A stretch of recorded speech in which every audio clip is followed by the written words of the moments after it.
Hello all, welcome back to home made వంటలు and blogs. ఈరోజు నేను జున్ను పాలు లేకుండా రెడీమేడ్గా దొరికే జున్ను పౌడర్తో జున్ను ఎలా ప్రిపేర్ చేయాలో చూపిస్తాను. ముందుగా 6 లీటర్ చిక్కటి పాలు తీసుకోవాలి. అందులో ఈ జున్ను పౌడర్ మొత్తాన్ని వేయాలి. తర్వాత ఉండలు లేకుండా బాగా కలపాలి. ఇలా కలిపిన తర్వాత ఈ జున్ను పౌడర్ ఆల్రెడీ కొంచెం స్వీట్నెస్ ఉంటుంది కాబట్టి ఇలా కొద్దిగా, అంటే ఒక 50 నుంచి 100 గ్రాముల వరకు బెల్లం తీసుకోవాలి. తర్వాత పావు టీ స్పూన్ మిరియాల పొడి వేసి బెల్లం కరిగేంత వరకు కలపాలి.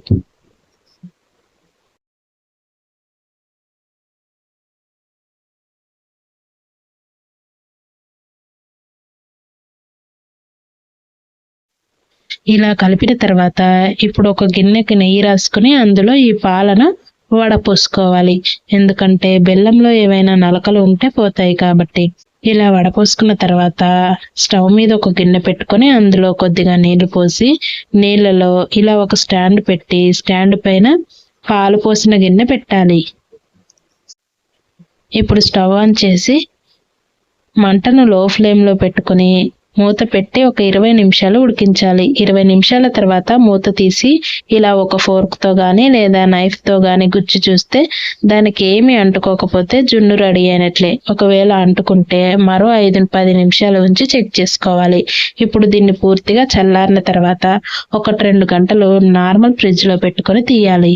ఇలా తీసాక చుట్టూ నైఫ్తో ఒకసారి లూజ్ చేసి ఈ వీడియోలో చూపించినట్టుగా ప్లేట్లో వేసి ముక్కలుగా కట్ చేసుకోవాలి.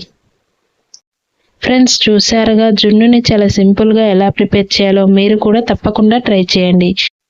ఈ వీడియో నచ్చితే లైక్ చేయండి. అలాగే మీ ఫ్రెండ్స్ అండ్ ఫ్యామిలీ మెంబర్స్కి షేర్ చేసి ఇలాంటి మరెన్నో మంచి మంచి రెసిపీస్ కోసం మన ఛానల్ని సబ్స్క్రైబ్ చేసి నన్ను సపోర్ట్ చేయండి. ఇలాంటి ఎన్నో మంచి మంచి హెల్దీ రెసిపీస్లని లాంగ్ వీడియోస్లో పోస్ట్ చేశాను. ఒకసారి చెక్ చేసి నచ్చితే సబ్స్క్రైబ్ చేయండి. Thank you for watching.